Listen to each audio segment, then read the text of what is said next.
Hello my dear students, I am Sukhdev Chaudhary, physics faculty team CLC. Students, आज अपन start करने जा रहे हैं एक नया चैप्टर जिसका नाम है सर्कुलर मोशन। तो अपना जो अगला माइनर है उसका सिलेबस आज स्टार्ट हो रहा है और इस माइनर के अंदर अपन circular motion, centre of mass और कोलिजन। कोलिजन मतलब टक्कर, ठीक है ना। तो वर्तीय गति, इसके बाद में द्रव्यमान के अंदर और टक्कर, ये तीन चैप्टर अपन इस माइनर के अंदर अपन डिस्कस करने वाले हैं। छोटे छोटे टॉपिक्स हैं, मतलब टॉपिक्स बोल सकते हैं इनको अपन चैप्टर बोलने की बजाय। और लेक्चर नंबर अपना 40 है, तो 12 लेक्चर का अपना ये प्रोग्राम रहेगा जिसके अंदर अपन थ्योरी भी डिस्कस करेंगे और साथ साथ में अपन क्वेश्चंस भी डिस्कस करेंगे। तो स्टूडेंट्स, आज अपन स्टार्ट करने जा रहे हैं सर्कुलर मोशन यानी वर्तीय गति। तो क्या होती है वर्तीय गति, क्या होती है मैं आपको बताता हूँ, ध्यान से देखना। देखो,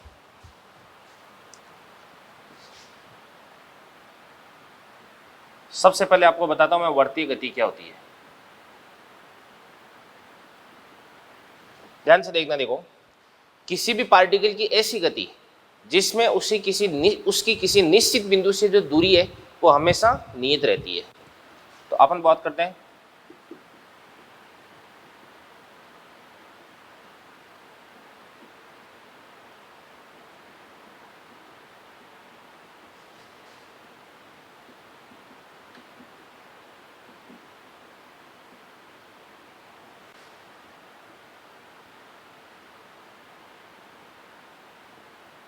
जिसमें किसी निश्चित बिंदु से जो दूरी है वो हमेशा क्या रहती है, भी नियत रहती है। अब यहां पर आपके पास जो निश्चित बिंदु, इस निश्चित बिंदु को अपन क्या बोलते हैं, केंद्र बोलते हैं। क्या बोलते हैं, केंद्र।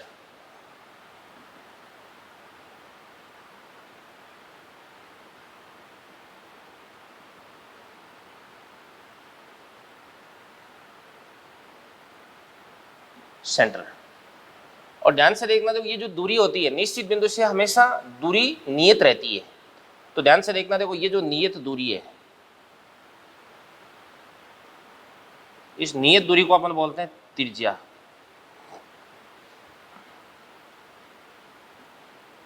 रेडियस। अब ये बिल्कुल मैं आपको जीरो लेवल की बातें बता रहा हूँ, ये सारी सारी बातें आपको मालूम होगी भी।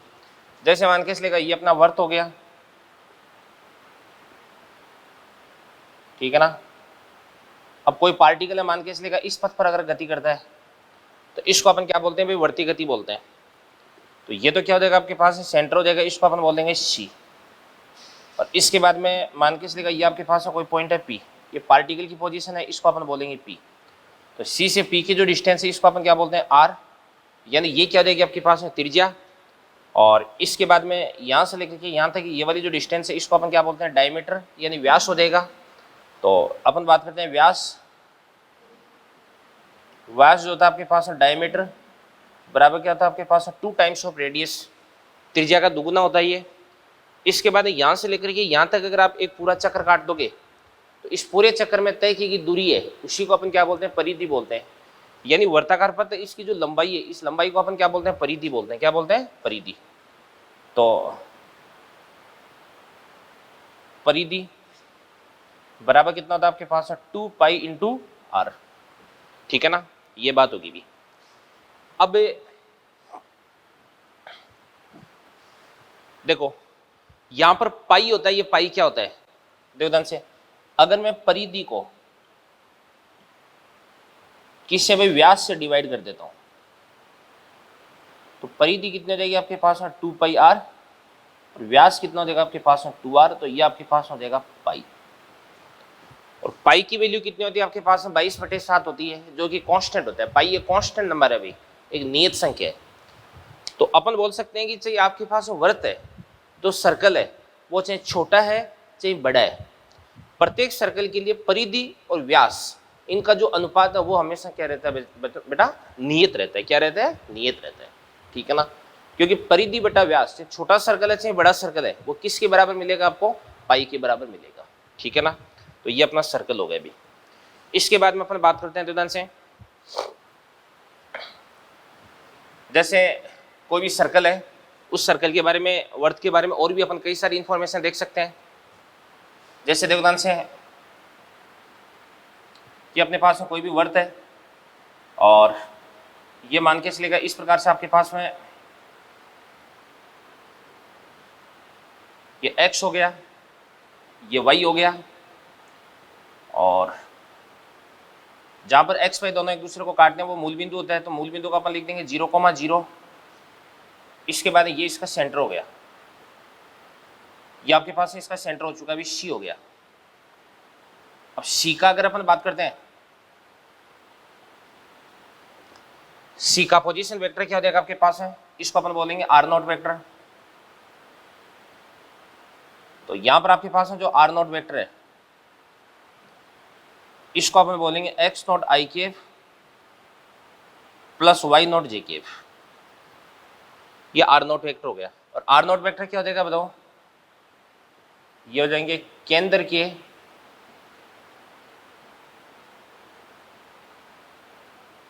निर्देशांक हो गए भी, क्या हो गए, केंद्र के निर्देशांक। अब इसी प्रकार से मान के चलेगा ये आपके पास है कोई भी पॉइंट है, यहां पर ये अपने पास में कोई भी पॉइंट बन गया। इस पॉइंट को अपन क्या बोलते हैं, इसको अपन बोलते हैं पी बोलते हैं, क्या बोलते हैं, पी। अब इस आर नॉट वेक्टर, ये मैं नीचे की तरफ लिख देता हूं यहाँ पे, ये आपके पास हो जाएगा आर नॉट वेक्टर। ये वाला जो पॉइंट है, इस पॉइंट को अपन क्या बोल सकते हैं, अभी पी बोल सकते हैं, ठीक है ना। तो इस पी के जो निर्देशांक है वो क्या बन जाएंगे आपके पास, मान के चलिएगा पी हो जाएगा एक्स कोमा वाई हो जाएगा, क्या हो जाएगा, एक्स कोमा वाई, ठीक है ना। तो अपन क्या लिख सकते हैं दोनों से, इस प्रकार से यूं अपन एक लाइन ड्रॉ कर देंगे, यूं अपन एक लाइन ड्रॉ कर देंगे, और अपन इस प्रकार से यूं एक लाइन ड्रॉ कर देंगे।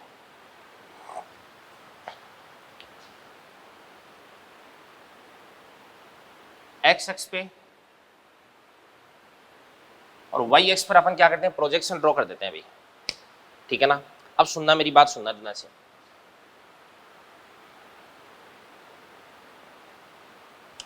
जो आपके पास है केंद्र है,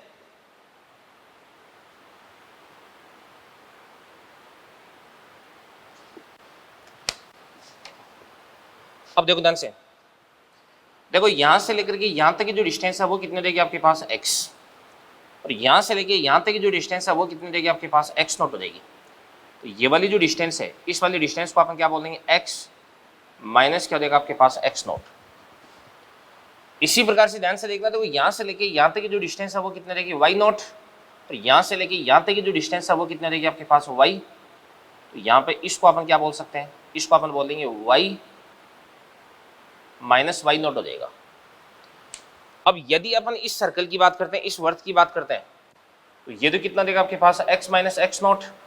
और ये आपके पास में कितना देगा भाई, y माइनस वाई नॉट। और ये क्या देगा आपके पास है, इसकी रेडियस हो जाएगी r हो जाएगी। तो इसके लिए अपन पाइथागोरस प्रमेय लगा देंगे। तो पाइथागोरस प्रमेय अपन कैसे लगा सकते हैं, ध्यान से, आधार का स्क्वायर यानी x माइनस एक्स नॉट का स्क्वायर, लंब का square y minus y not का स्क्वायर, बराबर क्या हो जाएगा आपके पास है, कर्ण स्क्वायर। तो कर्ण क्या हो जाएगा आपके पास, r हो जाएगा, ये हो जाएगा r स्क्वायर हो जाएगा। तो बेटा ये आपके पास एक वर्त का समीकरण बन चुका है। तो वर्त का समीकरण आपको ध्यान रखना है, x माइनस एक्स नॉट का square plus y minus y not का स्क्वायर बराबर क्या होता है, r स्क्वायर होता है, ठीक है ना। ये चीज होगी। अब यदि अपन केंद्र को मूल बिंदु पर मान लेते हैं, तो मैं लिख देता हूं, यदि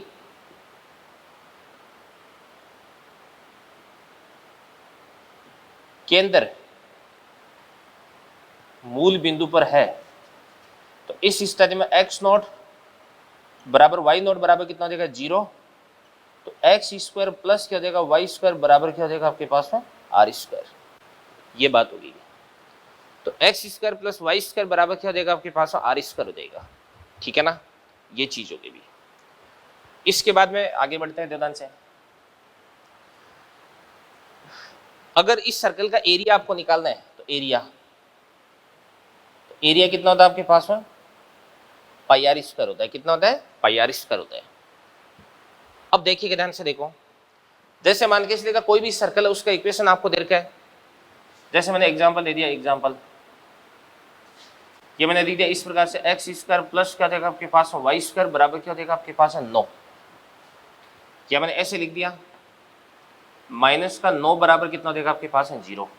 तो अपन क्या लिख सकते हैं अभी, एक्स स्क्वायर प्लस क्या देगा आपके पास वाई स्क्वायर बराबर 9, और 9 को अपन क्या लिख सकते हैं, 3 का होल स्क्वायर हो जाएगा। तो x square plus y square बराबर क्या होता है, आर स्क्वायर होता है। तो यहाँ पे कंपेरिजन करने से आपको आर का कितना मिल जाएगा, 3 मीटर मिल जाएगा। अब यहाँ से आर बराबर आपको 3 मीटर मिल गया, तो अपन इसकी परिधि, व्यास, त्रिज्या, क्षेत्रफल कुछ भी ज्ञात कर सकते हैं अभी। तो अगर अपने को किसी भी सर्कल की इक्वेशन दे रखी है तो उस इक्वेशन को x square plus y square बराबर आर स्क्वायर से कंपेयर करके अपन इसकी जो रेडियस है, अपन इसकी जो त्रिज्या है, वो त्रिज्या अपन ज्ञात कर सकते हैं बेटा। ठीक है ना, ये चीज हो गई। तो ये जो बातें मैंने आपको बताई है, अभी अपना जो सर्कुलर मोशन है वो तो स्टार्ट ही नहीं हुआ है। अभी मैंने आपको जो सर्कल वर्थ है उसके बारे में बेसिक इंफॉर्मेशन दी है, तो इनको नोट करें आप बेटा। तो वर्ती गति के अंदर आगे अपन डिस्कस करने जा रहे हैं कोण। कोण क्या होता है अभी, कोण को अपन किस प्रकार से डिफाइन करते हैं, ध्यान से देखना। देखो, कोण बोले तो एंगल, कोण तो आप सब जानते ही ऑब्वियसली, ठीक है ना। दो ध्यान से मान के इसलिए ये आपके पास कोई भी पॉइंट है, इसको अपन बोलेंगे फिक्स पॉइंट, यानी ये आपके पास हो गया ओ हो गया, ये आपके पास फिक्स पॉइंट हो गया ओ हो गया। इसके बाद मान के इसलिए कोई पार्टिकल है जो कि पहले यहाँ पे था और यहाँ से इस प्रकार से इस पथ पर चलता हुआ अल्टीमेटली यहाँ पर पहुँच जाता है। तो ये तो आपके पास में क्या हो जाएगा, इसका इनिशियल, और ये क्या हो जाएगा, इसका फाइनल हो जाएगा। कि प्रारंभिक बिंदु, ये आपके पास में क्या हो जाएगा, अंतिम बिंदु हो जाएगा। अब यहाँ पर जो प्रारंभिक बिंदु है, इस प्रारंभिक बिंदु का अपन स्थिति सदिश बना देंगे इसके सापेक्ष। तो ये प्रारंभिक बिंदु का स्थिति सदिश हो गया आर इनिशियल वेक्टर, और ये आपके पास अंतिम बिंदु का स्थिति सदिश बना देंगे, इसको अपन बोलेंगे आर फाइनल वेक्टर। अब प्रारंभिक बिंदु से अंतिम बिंदु तक अपन चलते हैं, तो यहाँ पर इन दोनों के स्थिति सदिश के बीच में ये जो कोण बनता है, इस कोण को ही अपन क्या बोलते हैं, मतलब ये जो सबटेंड हो रहा है, जो अंतरित हो रहा है, इसी को अपन क्या बोलते हैं, कोण बोलते हैं। तो यहाँ पर आपके पास कोण बराबर कितना हो जाएगा अभी, ये आपके पास हो जाएगा थीटा हो जाएगा। क्या हो जाएगा, थीटा। ये आपके पास एंगल हो गया अभी। तो प्रारंभिक बिंदु की स्थिति सदिश और अंतिम बिंदु की स्थिति सदिश के बीच में बनता है एंगल, ठीक है ना। अब ध्यान से, अगर कोण को मापने के लिए अपन एंटी क्लॉकवाइज डायरेक्शन चलते हैं, तो इस स्थिति में कोण को बोला जाता है पॉजिटिव, और क्लॉकवाइज डायरेक्शन में अगर अपन चलते हैं तो कोण को बोला जाता है नेगेटिव, ठीक है ना। तो जो कोण होता है, इस कोण को अगर आपने एंटी क्लॉकवाइज, मतलब होता है इसका वामावर्त, अगर माप लिया तो ये आपके पास में क्या होता है, पॉजिटिव होता है। क्लॉकवाइज, क्लॉकवाइज का मतलब घड़ी की सुई की गति की दिशा में। दक्षिणावर्त, दक्षिणावर्त जो कोण होता है वो क्या होता है, अभी नेगेटिव होता है। क्या होता है, नेगेटिव होता है। तो एंटी क्लॉकवाइज जो एंगल है इसको अपन पॉजिटिव कंसीडर करते हैं, और जो क्लॉकवाइज एंगल है इसको अपन क्या कंसीडर करते हैं, नेगेटिव कंसीडर करते हैं, ठीक है ना। अब इसके बाद में जो कोण होता है, इस कोण को अपन कैसे मेजर करते हैं, ये मैं आपको बताता हूँ ध्यान से। डिग्री और रेडियन, ये तो आपने नाम सुना ही होगा। देखो ध्यान से, पाई रेडियन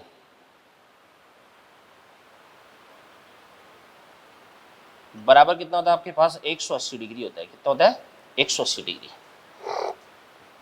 यहां से पाई को अगर इसके बट्टे में ले जाऊंगा तो मेरे पास आ जाएगा 1 रेडियन। 1 रेडियन बराबर कितना होता है आपके पास, 180 बटे पाई डिग्री। और यदि इस 180 को इसके अपन में ले जाऊंगा तो इधर की तरफ 1 डिग्री बच जाएगा, तो ये आपके पास हो जाएगा 1 डिग्री बराबर 1 डिग्री बराबर क्या हो जाएगा आपके पास, पाई बटे 180 रेडियन, पाई बटे 180 रेडियन हो गया अभी। यानी इसकी हेल्प से अपन डिग्री को रेडियन में, रेडियन को डिग्री में कन्वर्ट कर सकते हैं। अब कैसे कन्वर्ट करते हैं, जैसे मैं आपको कुछ एग्जांपल्स देता हूं। जैसे मैंने आपको एक एग्जांपल दिया, मैंने बोल दिया आपको कितना भी पाई बाई 3 रेडियन, तो आप क्या कर दोगे, पाई बाई 3 को तो आप लिख दोगे पाई बाई 3, और ये आपके पास जो रेडियन है, अपन देख सकते हैं कि 1 रेडियन बराबर कितना होता है, 180 बटे पाई डिग्री होता है। तो इसको अपन क्या लिख देंगे, 180 बटे पाई डिग्री हो गया। पाई से अपन पाई को काट देंगे, 180 बटे 3 कितना होता है आपके पास, 60। तो ये आपके पास कितना हो जाएगा, 60 डिग्री हो जाएगा। कितना हो जाएगा, 60 डिग्री हो जाएगा, ठीक है ना। इसी प्रकार से मान के इसलिए अगर अपन बात करते हैं कि इसकी पाई बाई 6 की बात करते हैं, तो पाई बाई 6 भी पता कर सकते हैं। मैं बात करता हूँ कि इसकी भी, मैं बात करता हूँ 2 पाई बाई 5, 2π/5 रेडियन। तो कितना हो जाएगा आपके पास 2π/5, और एक रेडियन बराबर कितना होता है आपके पास 180/पाई डिग्री। तो पाई से पाई गए 180/5 कितना होता है अभी 36, और 36 × 2 कितना हो जाएगा, बेहतर हो जाएगा 72 हो जाएगा। तो ये आपके पास हो जाएगा 72 डिग्री हो जाएगा। तो π/3 रेडियन को अपन बोल सकते हैं 60 डिग्री, और 2π/5 रेडियन को अपन बोल सकते हैं 72 डिग्री। तो मैं आपको यही कहना चाहता हूं कि अगर आपको एंगल दे रखा है किस में, रेडियन में, और आपको डिग्री में कन्वर्ट करना है, तो आपको 180/पाई से मल्टीप्लाई करना है, ठीक है ना। तो रेडियन को डिग्री में कन्वर्ट करना बहुत ही आसान हो गया। इसी प्रकार से जैसे मान के चलेगा आपके पास में एंगल दे रखा है कितना, एंगल दे रखा है मान के चलेगा 75 डिग्री।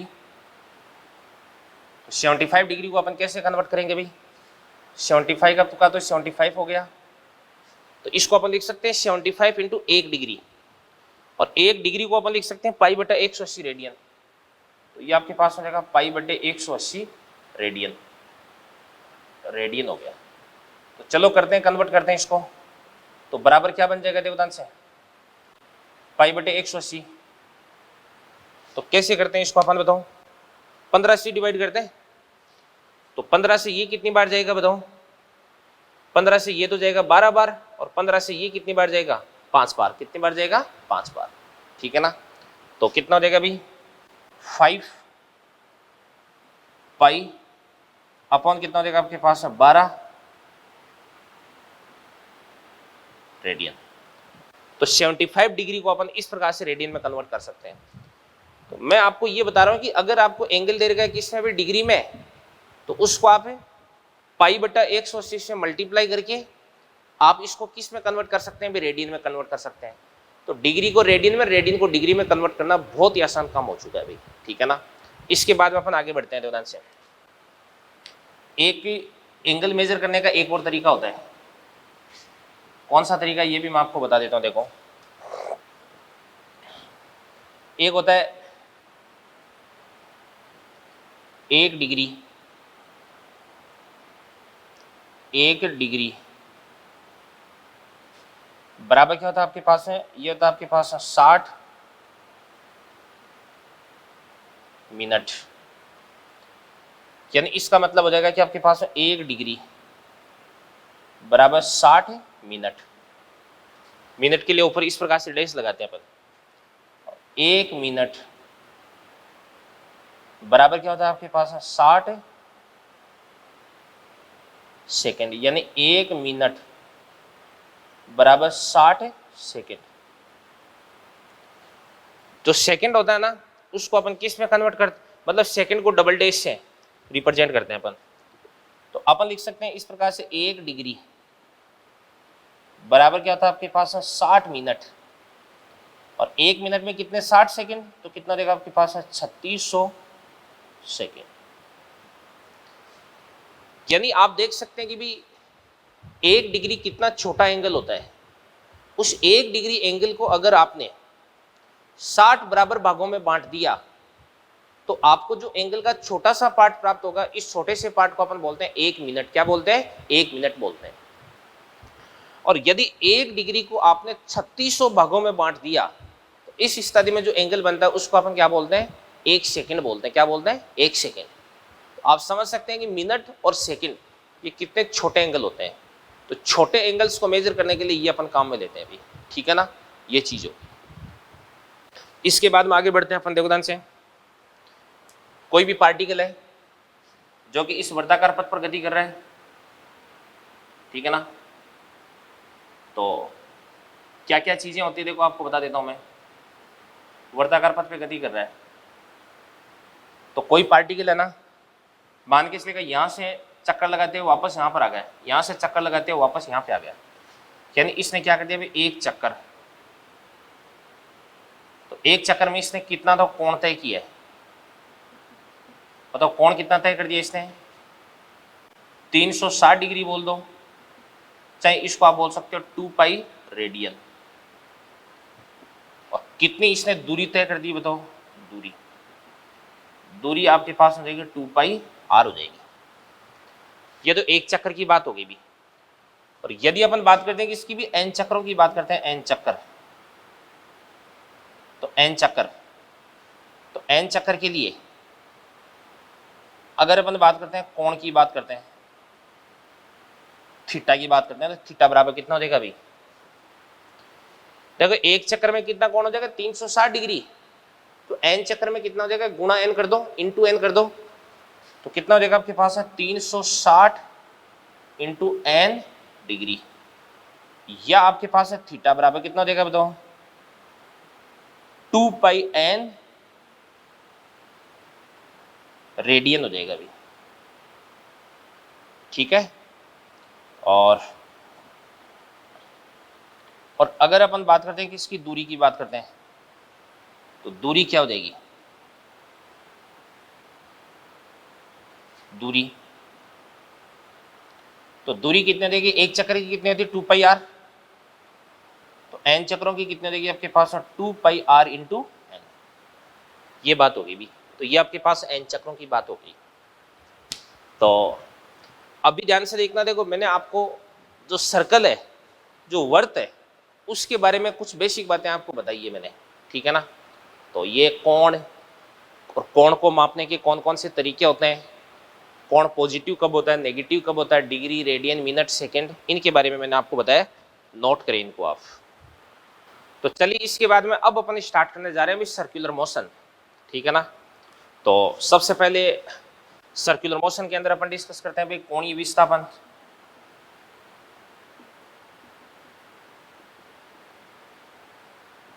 कोणीय विस्थापन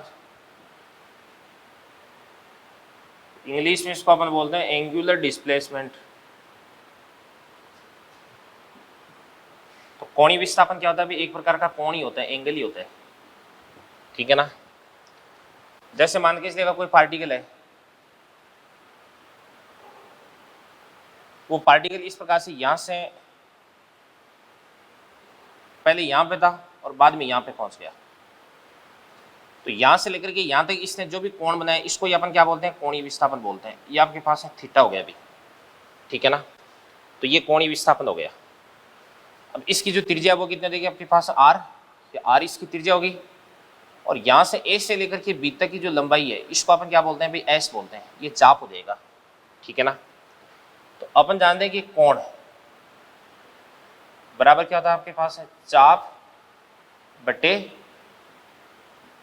त्रिज्या। तो यहां से आपके पास एस बराबर कितना देगा आपके पास है, थीटा अपॉन आर हो गया, ये चीज होगी। ये तो कोणीय विस्थापन हो गया। अब कोणीय विस्थापन इसको अपन किस में मापते हैं भाई, डिग्री या रेडियन में मापते हैं, या तो डिग्री में मापते हैं या किस में मापते हैं, रेडियन में मापते हैं। और डिग्री और रेडियन के बारे में अपन बहुत अच्छे से डिस्कस कर चुके हैं बेटा। अब मैं ये बताना चाहता हूँ आपको, इंपॉर्टेंट बात है कि कोणीय विस्थापन एक अदिश राशि है कि सदिश राशि, ये बड़ी इंपॉर्टेंट चीज है। तो ध्यान से देखना, देखो जो कोणीय विस्थापन है,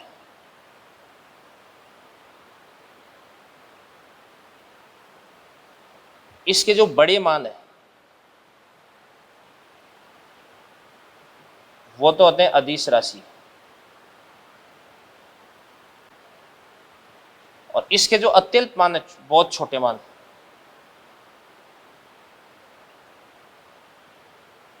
अत्यल्प मान, ये क्या होते हैं भाई, सदिश राशि होते हैं। क्या होते हैं, सदिश राशि होते हैं। यानी जो अत्यल्प मान होते हैं वो सदिशों के त्रिभुज नियम का, क्रम विनिमय के नियम का, सभी नियमों का पालन करते हैं, इस कारण से इनको अपन सदिश राशि बोलते हैं।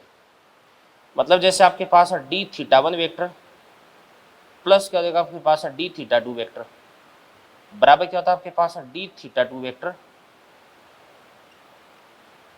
प्लस क्या देगा आपके पास है डी थीटा 1 वेक्टर होता है। यानी जो अत्यल्प मान होते हैं वो क्या करते हैं, क्रम विनिमय के नियम का पालन करते हैं, इस कारण से इनको अपन क्या बोलते हैं, सदिश राशि बोलते हैं। क्या बोलते हैं, सदिश राशि। तो कोणीय विस्थापन के बड़े मान तो क्या होते हैं, अदिश राशि, और अत्यल्प मान क्या होते हैं, सदिश राशि होते हैं।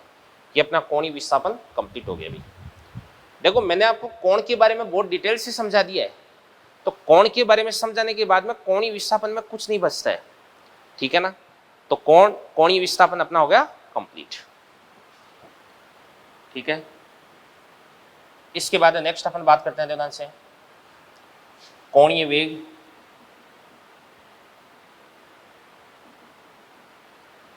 कोणीय वेग, देखो जो अत्यल्प मान है डी थीटा, ये सदिश राशि की डायरेक्शन अपन कैसे बताते हैं अभी, दिशा, दिशा सबकी अपन राइट हैंड रूल से बताते हैं, और राइट हैंड रूल से कैसे बताते हैं वो मैं आपको एक साथ सबकी समझा दूंगा अभी। तो कोणीय वेग यानी इसको अपन बोलते हैं एंगुलर वेलोसिटी, एंगुलर वेलोसिटी हो गया। और एंगुलर वेलोसिटी को अपन किससे रिप्रेजेंट करते हैं बताओ, ओमेगा से, मालूम होगा आपको, ठीक है ना। तो कोणीय वेग क्या होता है अभी, कोणीय विस्थापन बटा समय, कितना कोणीय विस्थापन तय किया और कितना समय लगा, यानी जो पार्टिकल है वो कितना तेजी से किस स्पीड के साथ में एंगल है उसको कवर करते जा रहा है, उसको ही अपन क्या बोलते हैं, कोणीय वेग बोलते हैं अभी। तो अपन जानते हैं कि कोणीय वेग बराबर क्या होता है आपके पास है, कोणीय विस्थापन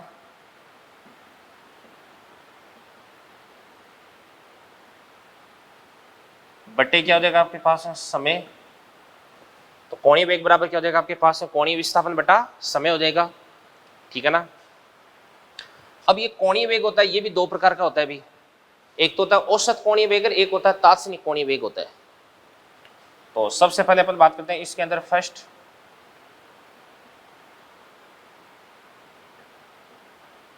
औसत कोणीय वेग, ओमेगा एवरेज। तो क्या होता है ध्यान से देखना, देखो ओमेगा एवरेज ये मैं आपको बताता हूं।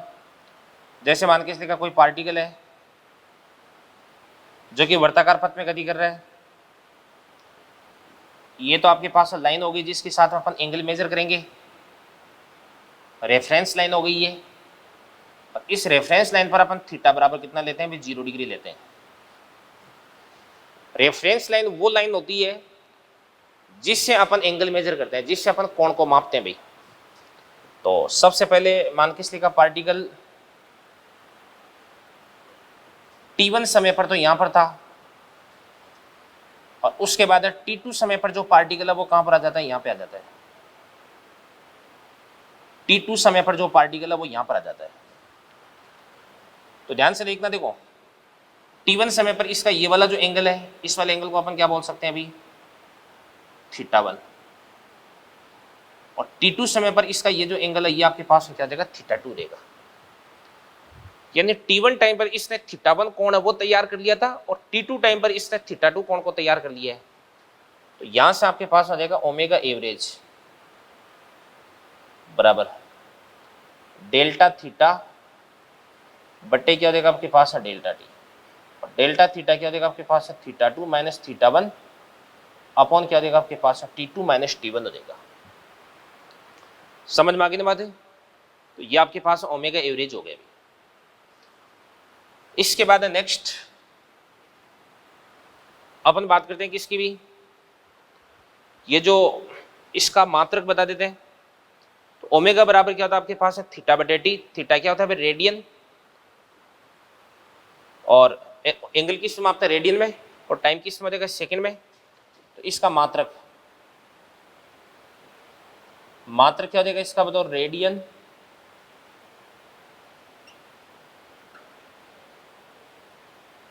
पर सेकंड हो जाएगा। क्या हो जाएगा, रेडियन पर सेकंड। तो ये तो आपका औसत कोणीय वेग हो गया भी। औसत कोणीय वेग के बाद में अपन देखते हैं सेकंड,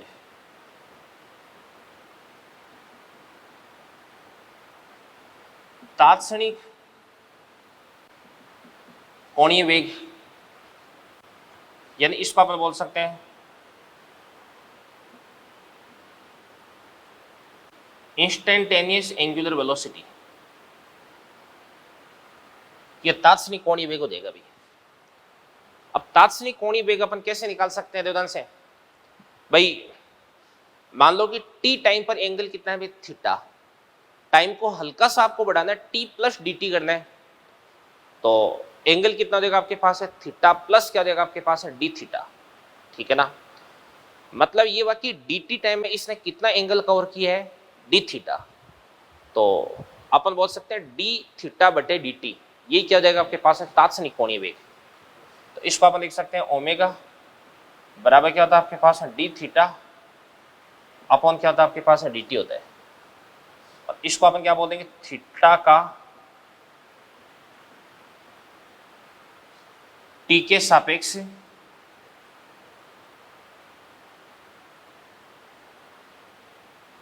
अवकलन, या क्या हो जाएगा आपके पास है थीटा टी वक्र की ढाल, या क्या हो जाएगा आपके पास है टेन थीटा हो जाएगा, क्या हो जाएगा टेन थीटा।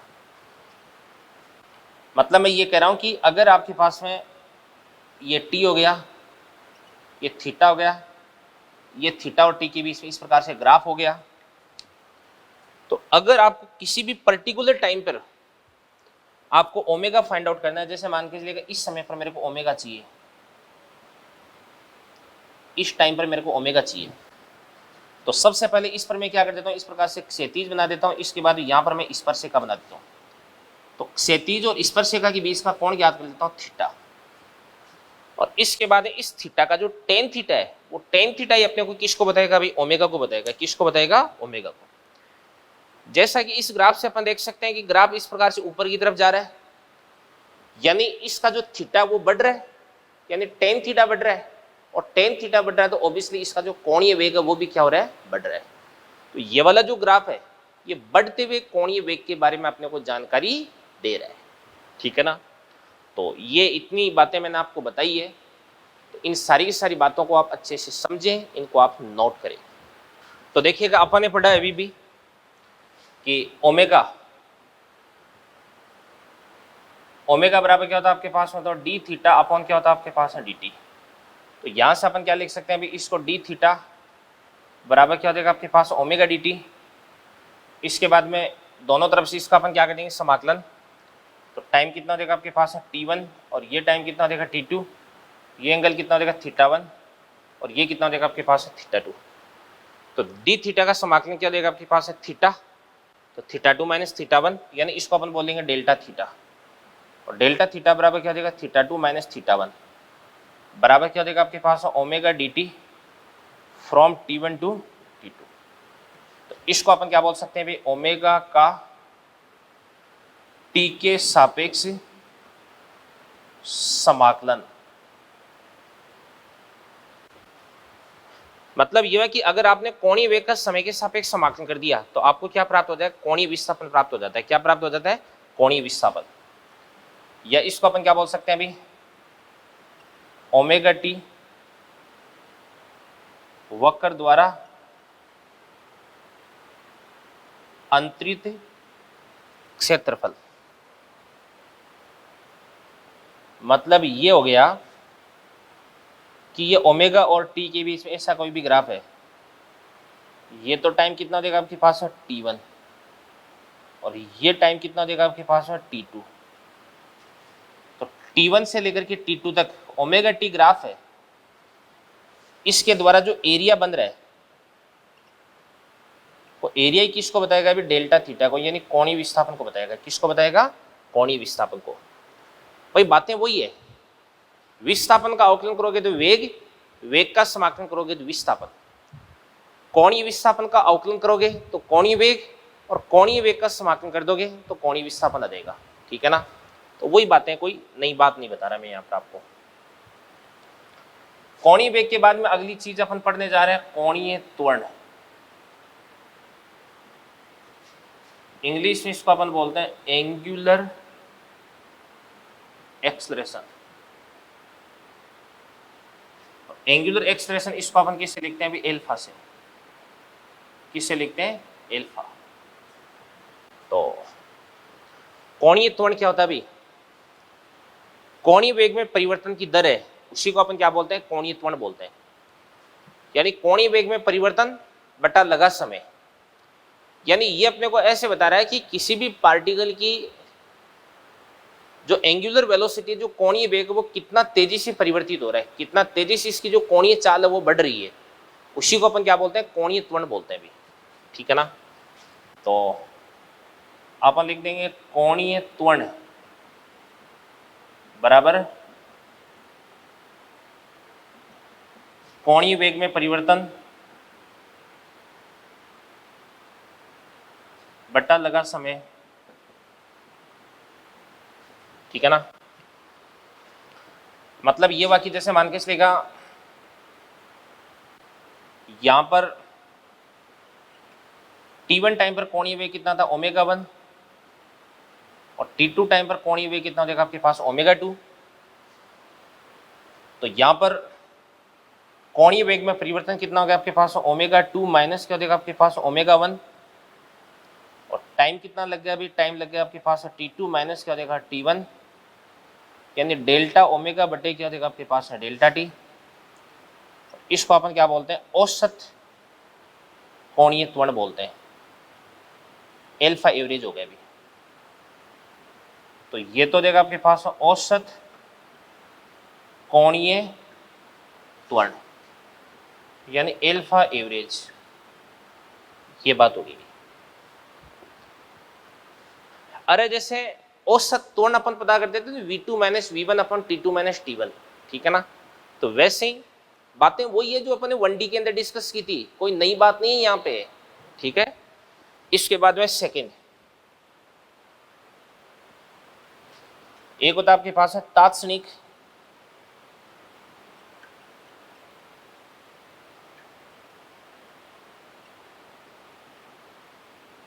कोणीय त्वरण, यानी इसको अपन क्या बोल देंगे एल्फा वेक्टर, ये इंस्टेंटेनियस हो जाएगा। तो इसको अपन क्या बोल सकते हैं भी एल्फा बराबर क्या होता है आपके पास डी ओमेगा अपॉन क्या देगा आपके पास डी टी, यानी इसको अपन बोलेंगे ओमेगा का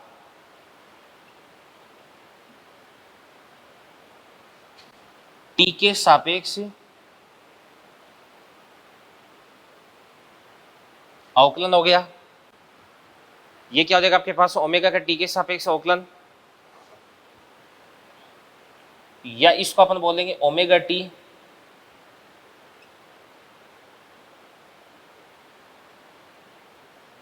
वक्र की ढाल, या वही आपके पास क्या हो जाएगा टेन थीटा। मतलब मैं ये बता रहा हूं कि ओमेगा और टी के बीच में ग्राफ दे रखा है, और इस ग्राफ की जो ढाल है वो ढाल किसको बताएगी बताओ, ढाल बताएगी किसके बारे में, एल्फा के बारे में बताएगी, ठीक है ना। और ढाल याद करने का तरीका मैंने आपको बता ही रखा है, जैसे और बता देता हूं चलो। ये टी हो गया, ये ओमेगा हो गया, ऐसा ग्राफ आ गया।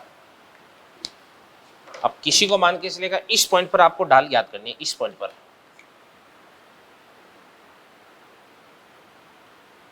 तो सबसे पहले यहां पे क्षैतिज बनाना है, स्पर्शिका बनानी है, दोनों के बीच में कोण मालूम करना है थीटा, और इसके बाद इस थीटा का जो टेन थीटा है वो टेन थीटा ही अपने पास में क्या हो जाएगा अभी कोणीय त्वरण हो जाएगा। क्या हो जाएगा कोणीय त्वरण। चलो कोणीय त्वरण का मात्रक अपन देख लेते हैं। देखो क्या हो जाएगा कोणीय वेग में परिवर्तन, और कोणीय वेग में परिवर्तन यानी कोणीय वेग का मात्रक क्या होता है रेडियन पर सेकेंड, ये आपके पास आ जाएगा रेडियन पर सेकेंड, और नीचे लगा समय तो सेकंड सेकंड क्या बन जाएगा सेकंड स्क्वायर। तो मात्रक क्या बन जाएगा आपके पास रेडियन पर सेकंड स्क्वायर बन जाएगा अभी, ठीक है ना। अब यहां से आपके पास एल्फा बराबर कितना हो जाएगा D omega upon D T. तो यहां से आपके पास डी ओमेगा बराबर क्या हो जाएगा आपके पास एल्फा डी टी, ओमेगा 1 से लेकर के ओमेगा 2, टाइम हो जाएगा आपके पास t1 से लेकर के t2। तो डी ओमेगा का अगर आपने इंटीग्रेशन कर दिया तो ओमेगा, और लिमिट्स पुट कर देंगे तो ओमेगा 2 माइनस ओमेगा 1, यानी अंतिम कोणीय वेग माइनस प्रारंभिक कोणीय वेग, और इसको ही अपन क्या बोल देंगे भाई कोणीय वेग में परिवर्तन, यानी ये आपके पास आ जाएगा डेल्टा ओमेगा बराबर क्या हो जाएगा ओमेगा 2 माइनस ओमेगा 1, और बराबर क्या हो जाएगा आपके पास एल्फा डी टी, टाइम हो जाएगा आपके पास t1 से लेकर के t2 तक। इसको अपन बोलेंगे एल्फा का टी के सापेक्ष समाकलन, ये आपके पास आ जाएगा एल्फा टी वक्र द्वारा अंतरित क्षेत्रफल हो गया। क्या हो गया अंतरित क्षेत्रफल। तो मतलब सीधी सी बात ये हुई कि कोणीय विस्थापन का अगर आपने अवकलन कर दिया तो कोणीय वेग का अवकलन कर दिया तो कोणीय त्वरण का समाकलन कर दिया तो कोणीय वेग, और कोणीय वेग का समाकलन कर दिया तो आपको कोणीय विस्थापन की प्राप्ति हो जाएगी। तो बातें वही चल रही है जो 1D में अपने साथ थी। 1D के अंदर जो बातें अपने डिस्कस की वो सारी बातें अपने यहाँ पे चल रही है। तो इन चीज़ों को आप अच्छे से नोट करें भाई। तो ध्यान से देखना, देखो सुनो, अब तक मैंने आपको क्या क्या पढ़ा दिया है। अब तक मैंने आपको ये पढ़ा दिया कि आपके पास जो ओमेगा होता है, ओमेगा बराबर कितना होता है आपके पास D theta upon D T. और इसी प्रकार से आपके पास जो एल्फा होता है, एल्फा बराबर क्या होता है आपके पास D omega upon D T. या इसको अपन क्या लिख सकते हैं अभी, डेल्टा थीटा बराबर ओमेगा डी टी, T1 से लेकर के T2। डेल्टा ओमेगा बराबर कितना देगा आपके पास एल्फा डी टी, T1 से लेकर के T2 तक आ गया। यहां से अपन लिख सकते हैं एल्फा बराबर कितना होता है आपके पास D omega upon D T. अब इसके मल्टीप्लाई में मैं लिख देता हूं क्या, D theta upon D theta. क्या बन जाएगा, ध्यान से देखना, देखो बराबर। अब यहां पर आपके पास है जो D theta upon D T है, D theta upon D T, इसको अपन क्या बोल सकते हैं भी, ओमेगा बोल सकते हैं।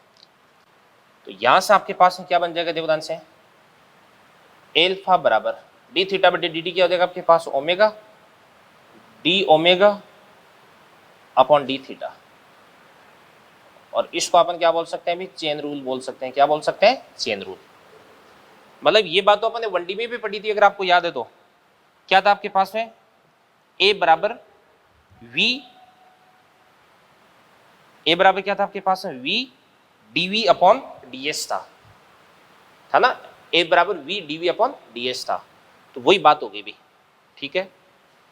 अब ध्यान से देखना, देखो अब अपन बात करते हैं कि एल्फा, सॉरी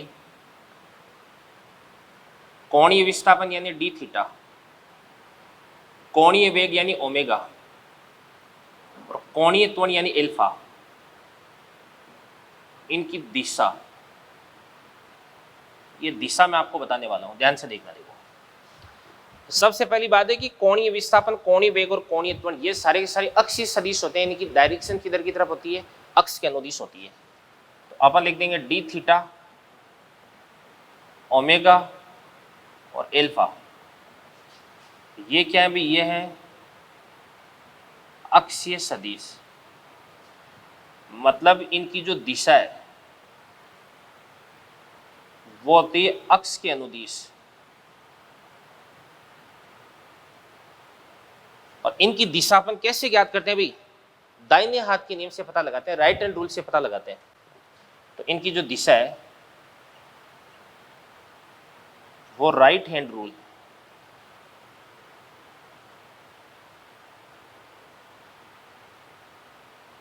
से ज्ञात करते हैं, राइट हैंड रूल से।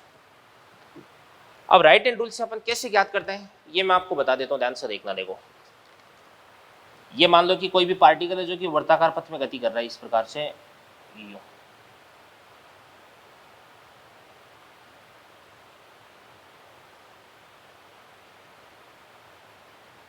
ये पार्टिकल इस प्रकार से यूं वर्ताकार पथ में गति कर रहा है। तो ये तो इसका वर्त होगा, ये इसकी अक्ष हो जाएगी। अक्ष कैसे बनाते हैं,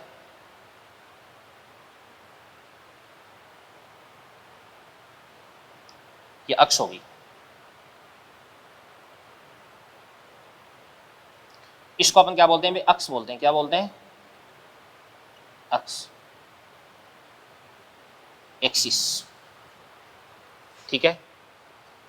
और जो ऑब्जर्वर है ना, देखने वाला, वो इस प्रकार से ऊपर की तरफ है भाई, ऊपर से कोई है जो इसको देख रहा है। और पार्टिकल है ना, वो इस प्रकार से यूं यूं गति कर रहा है अभी, यूं गति कर रहा है। तो ये इसका क्या हो जाएगा आपके पास में, वेग हो जाएगा, चाल की दिशा हो जाएगी इसकी, या वेग की दिशा हो जाएगी। अब बात सुनना भी, सबसे पहले पार्टिकल वर्ताकार पथ में गति कर रहा है, तो पार्टिकल जैसे यूं घूम रहा है, आपको क्या करना है, आपका जो राइट हैंड है उस राइट हैंड को निकालना है। राइट हैंड की जो फिंगर्स है, दाहिने हाथ की जो अंगुलियां हैं, उन अंगुलियों को आप किसकी दिशा में रखें भाई, अंगुलियों को आप इसकी गति की दिशा में रखें। जैसे पार्टिकल यूं गति कर रहा है तो आप अपनी अंगुलियों को यूं घुमाएं, तो आपका जो अंगूठा है वो अंगूठा आपको किसकी दिशा बताएगा, कोणीय विस्थापन और कोणीय वेग की डायरेक्शन बताएगा। तो यहाँ पे जो पार्टिकल है इस प्रकार से यूं घूम रहा है, तो दाहिने हाथ की अंगुलियों को यूं कर दो, तो आपका जो अंगूठा है वो किसकी डायरेक्शन बताएगा, कोणीय विस्थापन और कोणीय वेग की दिशा बताएगा। तो दाहिने हाथ से ये ऊपर की तरफ आ रहा है, तो ऊपर की तरफ भी किसकी डायरेक्शन हो जाएगी भी, कोणीय विस्थापन, और ऊपर की तरफ भी किसकी डायरेक्शन हो जाएगी भी, कोणीय वेग की दिशा हो जाएगी, कोणीय वेग की दिशा हो जाएगी। यानी कोणीय विस्थापन और कोणीय वेग की जो दिशा है वो तो अपन गति की दिशा से पता लगा सकते हैं, ठीक है ना। अब कोणीय त्वरण है उसकी दिशा या तो ओमेगा की समांतर होगी और या ओमेगा के प्रति समांतर होगी। तो ये अपन कैसे पता करें, ये ध्यान से देखना। देखो, यदि ओमेगा बढ़ रहा है तो इसका मतलब एल्फा है, तो एल्फा है ना, एल्फा वो हो जाएगा ओमेगा के समांतर।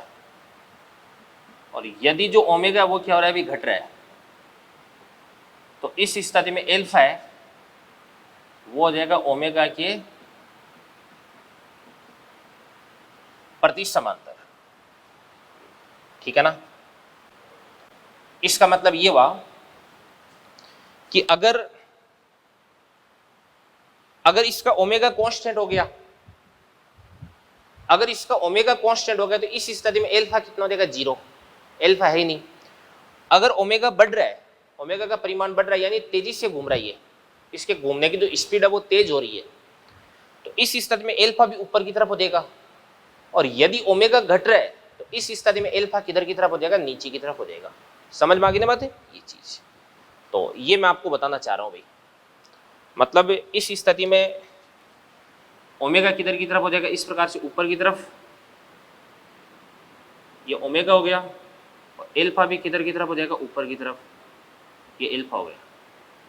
इस स्थिति में ध्यान से देखना, देखो ओमेगा है वो तो ऊपर की तरफ हो जाएगा, एल्फा हो जाएगा इस प्रकार से नीचे की तरफ। वो त्वरण वाली बात है यार, अगर त्वरण वेग के समांतर है तो इस स्थिति में वेग का परिमाण बढ़ता है, और त्वरण यदि वेग के प्रति समांतर है तो इस स्थिति में वेग का जो परिमाण है वो क्या होता है, घटता है। बातें वो ये सारी सारी, ठीक है ना। और इसके बाद में देवदान से ये चीजें आपकी समझ में आ गई होगी। नेक्स्ट अपन देखते हैं, देखो नेक्स्ट अपन ऐसे देखते हैं कि रेखीय व कोणीय राशियों में संबंध।